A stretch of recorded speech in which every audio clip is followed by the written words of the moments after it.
Hey everybody, welcome to my studio. Today we're going to be painting some watercolor flowers. What's new? So basically what we're going to do is we're going to use a palette knife to create this sort of loose, really spontaneous flower style. And then we're going to use some various pens to outline and detail the piece. Just to give it that depth and really bring that piece to next level. So firstly, we're gonna start with, I'll just go over the materials first. So you want some watercolor in the paint tubes. I'll explain that.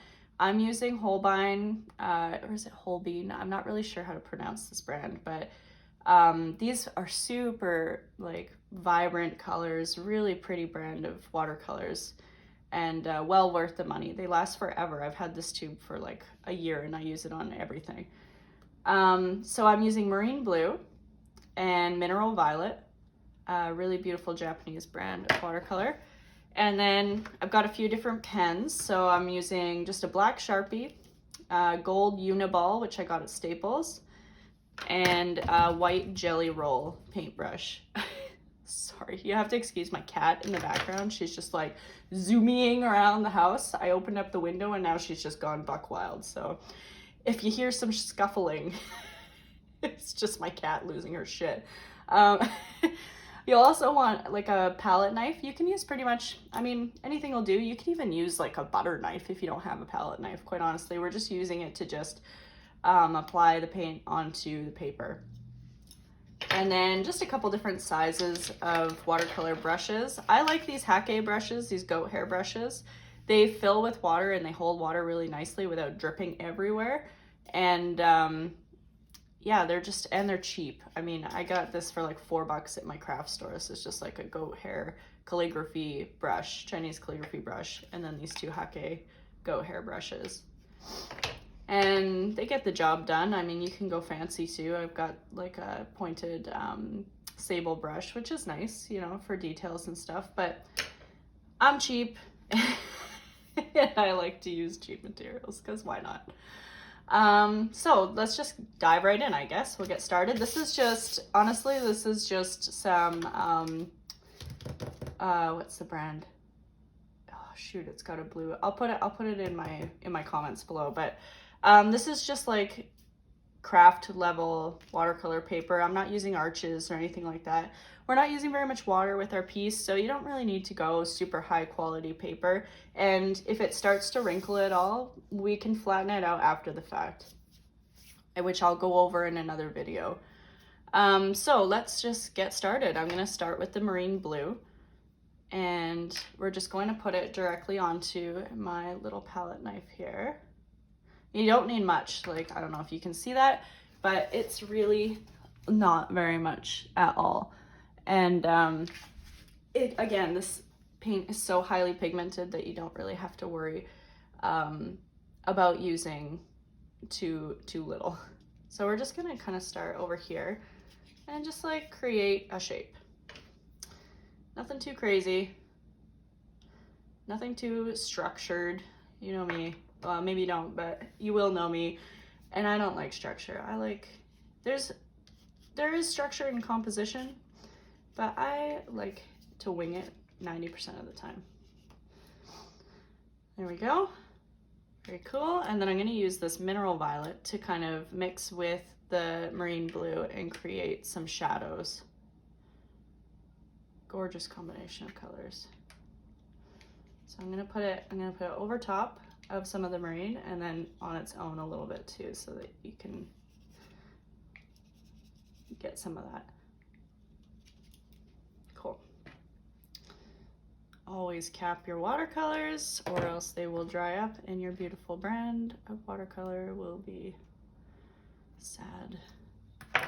All right, also you might want to wash off your palette knife, because again, watercolor obviously does reignite with water, and if you use it on your next project, you will have that color mixed in, which might not be what you're going for.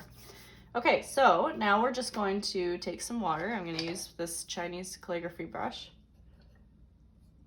and load it up with water, enough so it's not like dripping. There's she goes again. Enough so it's not like dripping, but you know, it holds a lot of water in it. So, and we're just going to take it on its side a little bit and just kind of start to move into that shape that we created. And I tend to be a bit of a maximalist and overdo everything. So just take it easy, you know, don't learn from my mistakes. Don't go too crazy and just kind of, you know when to stop. That's the hardest part.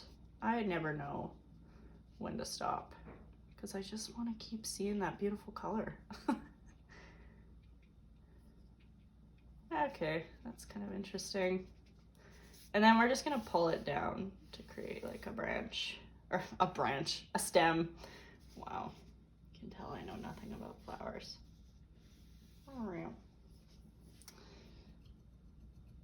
And it's kind of fun to fade it down into the bottom. So if you just touch some water onto the tip of the bottom, you can kind of create like a, man, I am shaky. Way too much caffeine this morning. Beauties of having a 2-year-old living off of caffeine and Cheerios. All right, so excuse me. While that's drying, I'm just going to talk a bit about the watercolor. The reason we're using the tubes is because then we can apply it directly to the paper without having to worry about like it being without having to worry about it being watered down. When you use the pans, these are fantastic, of course, for on the go and for everything. But the thing is, you add water to it and you're diluting it, right? Whereas if we're taking it straight from the tube to the paper, then it's super pigmented, then we're diluting it with water so that you can get that depth of shadows. I hear a lot of people working with watercolor, newer people, complain that they can't get really pigmented color, and it's just because they're not like using enough pigment, which like seems obvious, but it's also really hard to get a really strong pigment with the pans unless you're scrubbing and scrubbing at it. But you know, yeah, I just like using the tubes. It gives a much nicer effect, more depth. Now I really like to kind of spice it up, you know, give it some spontaneity. So I'm just gonna pick up some of this and I'm just gonna splash it on. I tend to not be a big fan of like overly structured.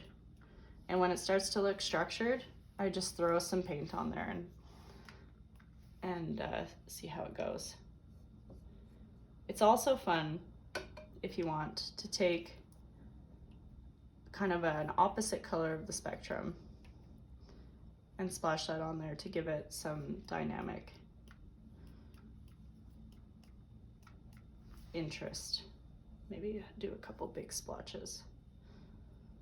So you see, I want it to be a little bit more pastel-y, so I'm using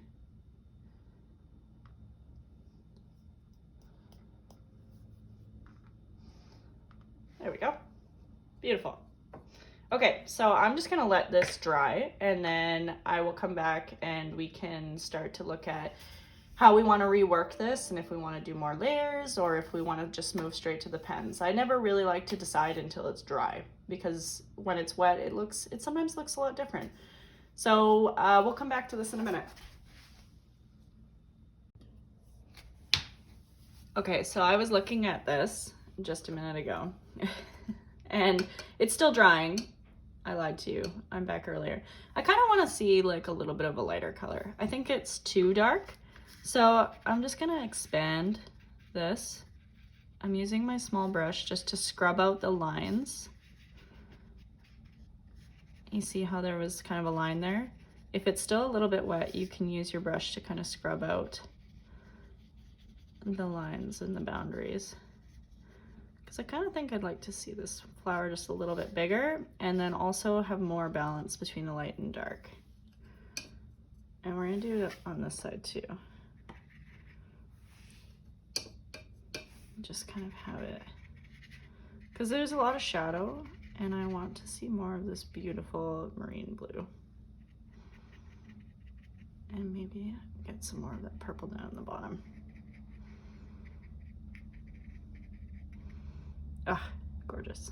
Love these watercolors. I could rave about these for days. Okay, now I'll be right back. Okay, so the flowers are mostly dry. There's just one little thing I want to do. So I'm just going to take a little bit more of this mineral violet and apply it to the bottom here, because as it's drying, it's really lightening up quite a bit, and I want it to have a little bit more of the shadows. So I'm just going to add a little bit more of this to the very base, just to also get a little bit more dynamic color, because it's really leaning to the teal, which is great. I freaking love teal. It's like my favorite color in the world. But I also really like this purple and the effect it has with it. So again, just gonna take my little brush here and blend it out. Maybe have it kind of come down a little bit over here. This is all just very intuitive. It's all depending on what you like. Whenever I paint courses sometimes, or whenever I teach courses, sometimes it can frustrate people because they're like, I don't know what you're doing. Like, can you just tell me step by step? And it's like, I honestly, I can't. This is all just intuitive. And I mean, it all comes from practice too. So just take your time, find what you like, use crappy watercolor paper so that you're not wasting the good stuff, and you'll be fine. Trust me, it will work out and you will love it. Cool, okay. Yeah, I can see where I'm going to add some petals in here. So you kind of, with composition, you kind of like, you want to think ahead a little bit, but you don't want to overthink it. I mean, that's the beauty of abstract art. Just don't overthink it. All my overthinkers are watching this like, how am I supposed to do that? It's a practiced art. It really is. To let go of control. And art is the best way to learn to let go of control in your day-to-day life, because you can't, especially with watercolor, you can't force it to do things sometimes that you don't want, or that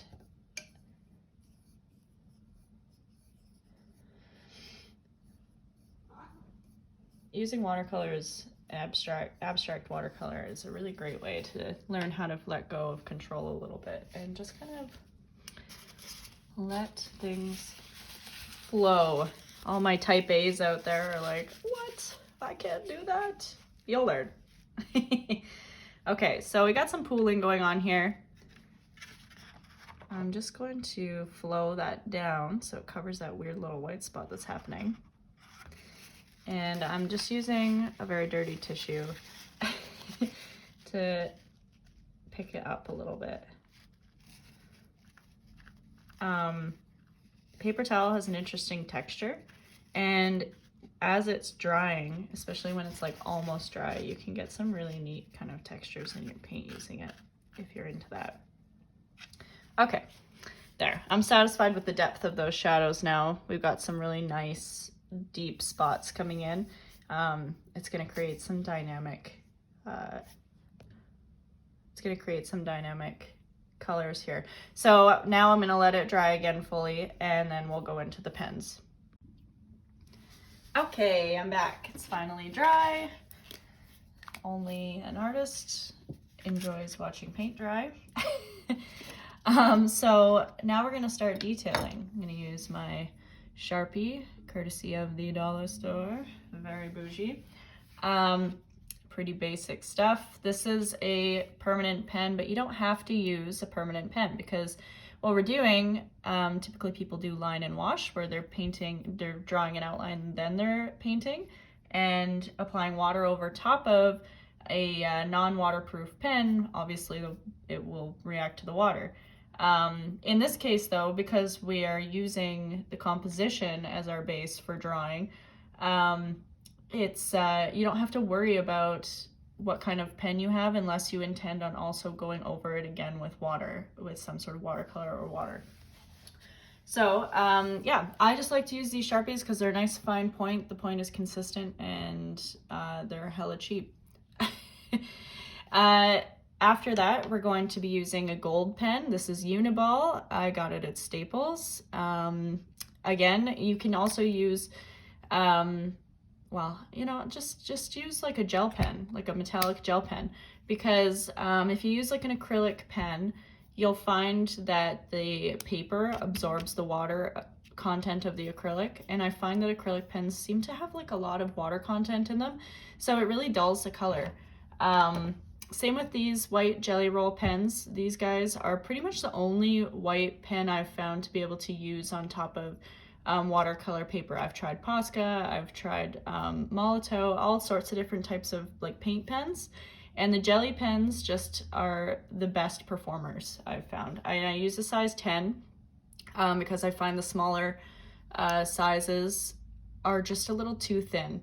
They don't show up as well as these guys. These guys sit nicely on the surface of the paper. So we're gonna start with the black outline. Now, the beauty of doing it like this is that you can use this abstract concept that you just like pulled out of the paint as the basis of your drawing. For people who aren't skilled drawers, myself included, I've never been very good at like drawing and sketching and stuff like that. This gives you a platform to build your composition off of. So you can already kind of tell like, okay, I'm probably going to use this part as a petal. I'm going to use this part as a petal, this part as a petal, right? It's already formed and I'm just basically outlining it rather than trying to come up with a design using pen and then trying to fill it in and play, you know, fill in the blanks. It's just, it's so much easier this way for somebody who's not a skilled like drawer specifically. So what I'm gonna do, oh, that part was still a little bit wet. Let's just dab that so I don't smear it everywhere. There we go, just a couple little droplets around here. Any other you little hiding around here? I don't think so.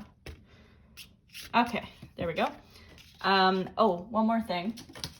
Before you start drawing, use a spare piece and make sure that your pen is running nicely, because you can see even just off the bat, there's this kind of sketchy bits. Just get the ink flowing before you apply it on there, because then you're gonna get a nice, strong, solid line. Yeah, so we're just gonna get going. I'm gonna start on this one here. And yeah, I kind of like this shape that's going on here, so I'm just gonna go into that. I'm gonna try to make it, I'm left-handed, so it makes it hard to be able to show you exactly what I'm doing.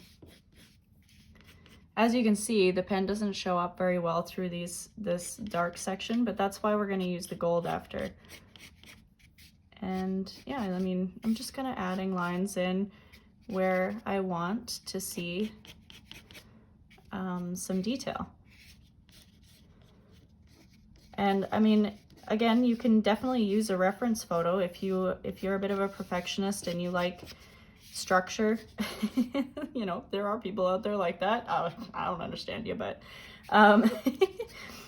if you like structure, you can definitely follow a reference photo and use that as some inspiration.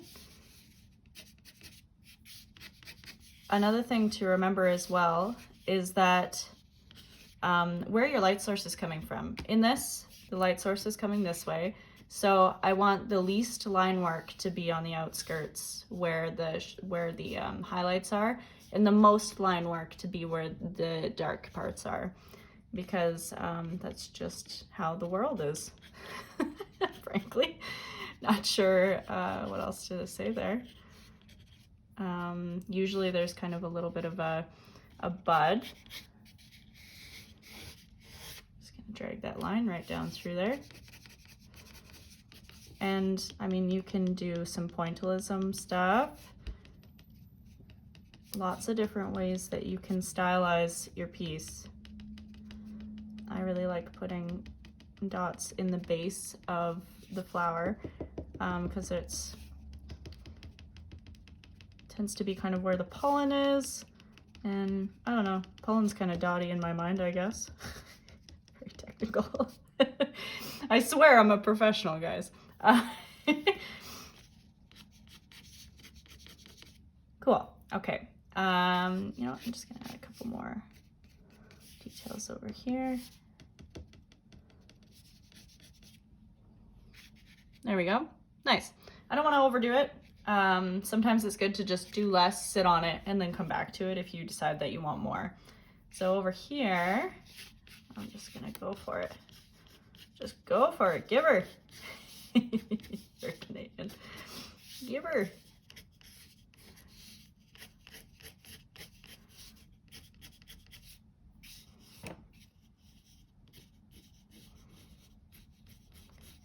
Sketching is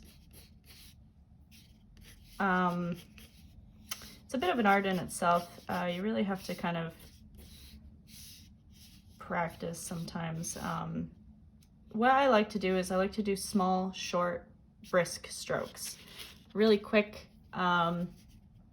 which allows a bit of spontaneousness in your strokes. Of course, if you want something more structured, you can go nice and slow, but I find the faster that you move, the more abstract it just seems to be.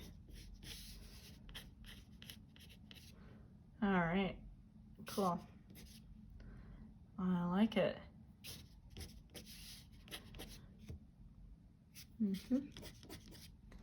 Yeah, okay, I'm liking this. Oh, I didn't put any dots on this one.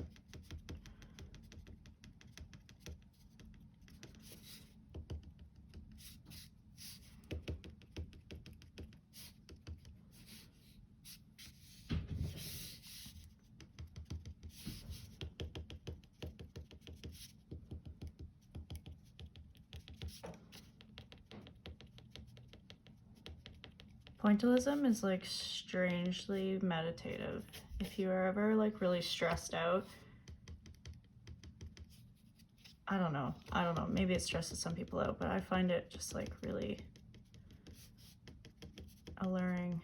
Okay, that's enough black for me, for my liking. Now I'm gonna go in with the gold, and the gold shows up best on the dark bits, as you're gonna see. I like to keep the gold very, very minimal.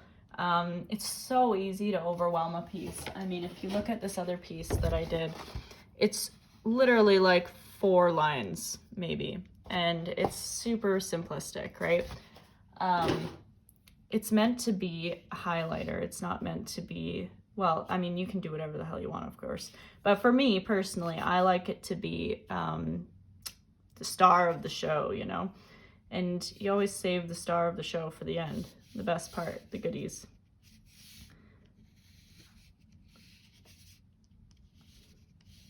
The most detailed sort of portions.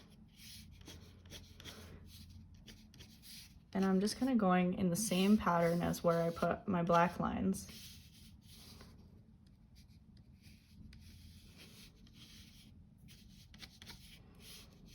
But less so.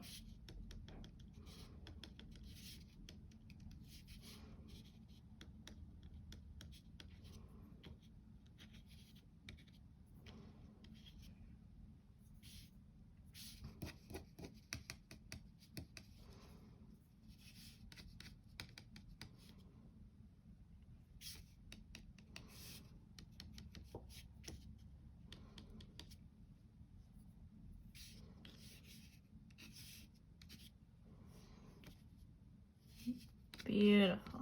Love it. Love it. Cool. Okay. Now I'm just going to leave that one alone. I'm a classic overworker, so I have to restrain myself. All right, let's come over here. You know, these are kind of neat little buds I got going on.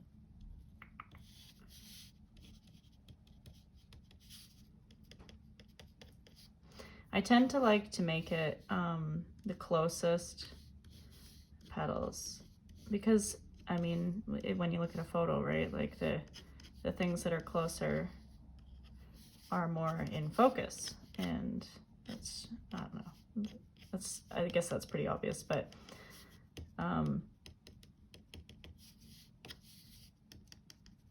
it just helps draw the eye where you want the eye to be drawn. Focus on the most detailed sort of areas. Pretty. Ah, I love it. Love it. Okay, now the white. And the white I use even more sparingly. Again, with the gel pens, make sure to test it. Look at how sketchy that is. Come on. Come on, white, you can do it. There we go. Okay, and yeah, again, even less so, and just in the spots where I'm really trying to draw attention. Oops. Got some gold on there. There we go.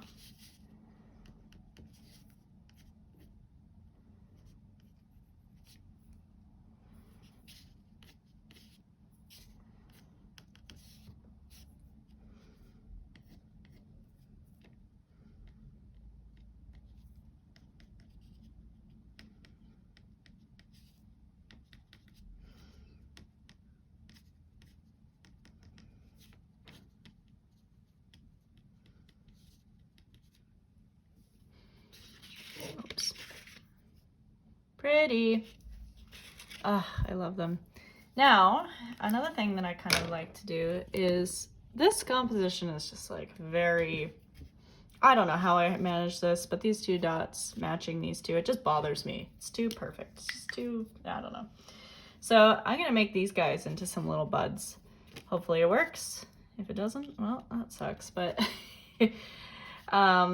they're kind of these cute little baubles. So I'm gonna make them into some buds. This one, however, I'm gonna make it its stem. Follow your own rules, Jade. There we go. I'm gonna make the stem come down like that. It's hanging, it's hanging, it's having a hard day. It's just so heavy.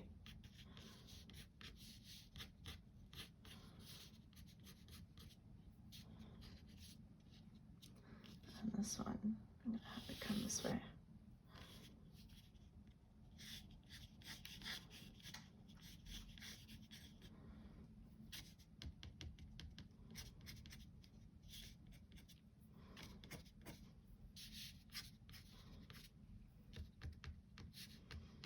I've never really actually seen a flower that has these little bits coming off, but I just really like them. I guess they happen in lilies, but they're just so fun.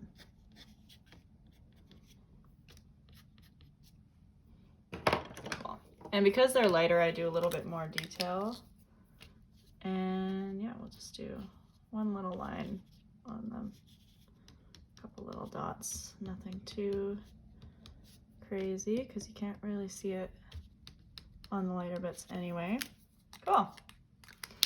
Very pretty. And sometimes if I'm feeling particularly over the top, I would like to make these into flowers. There's lots of different ways you can spice it up. Maybe I'll do that. Maybe I would like this one to be a flower. And it doesn't have to like fit the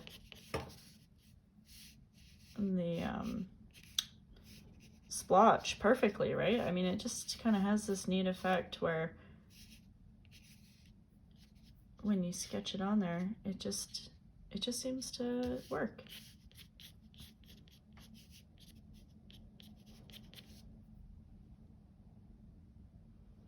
Cool. Just trying to think if there's anything else I'd like to see.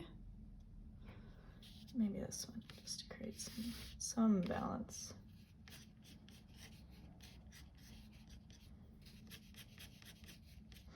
And the ones that I don't want in focus, I don't do as much detail on. I don't do the gold and I don't do the white because I want the attention to be on these big guys. You know, these are just a small added feature. They're just fun stuff.